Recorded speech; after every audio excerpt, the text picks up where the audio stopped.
தேவையான இன்க்ரீடியன்ட்ஸ் தக்காளி, வெங்காயம், உருளைக்கிழங்கு, பச்சை மிளகா, கொத்தமல்லி, இஞ்சி பூண்டு இடித்து வச்சுருக்கோம். அது கூட வந்து இதுவும் சேர்த்துருக்கோம், பெருஞ்சீரகம்.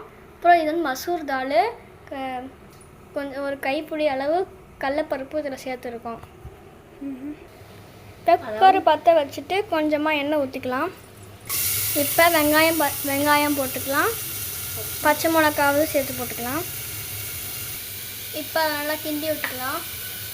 இப்போ இது முடிச்சிட்ட பிறகு நம்ம இஞ்சி பூண்டு பெருஞ்சீரகம் இடித்து வச்சுருக்கோம்ல அதையும் சேர்த்துக்கலாம். இப்போ இஞ்சி பூண்டு போட்டுட்டு தக்காளி போட்டு வதக்கிக்கலாம். அடுத்தது உருளைக்கிழங்கு போட்டுக்கலாம். இப்போ உருளைக்கிழங்கு ரொம்ப பொடியாக நறுக்கிக்கோங்க. இப்போ மஞ்சத்தூள் போட்டுக்கலாம்.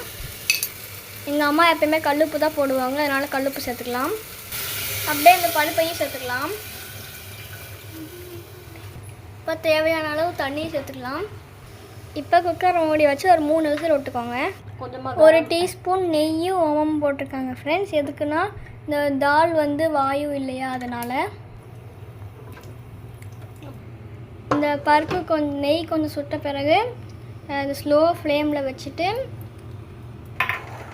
ஃப்ளேமில் வச்சுட்டு பருப்பை மேலே போட்டுடணும்.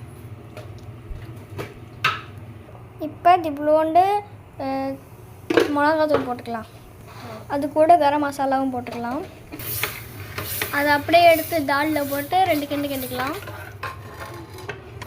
அப்புறம் கொத்தமல்லியை போட்டுக்கலாம். இப்போ அப்படியே சும்மா கையில் கொஞ்சம் மறைச்சிக்கோங்க ஃப்ரெண்ட்ஸ்.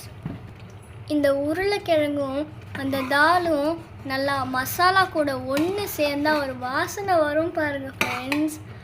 அப்படி இருக்கும், ட்ரை பண்ணி பாருங்கள். இது என்னன்னு தெரியுதா? இது வந்து ரொட்டி. இது பேர் வந்து குப்பூஸ் ரொட்டின்னு சொல்லுவாங்க.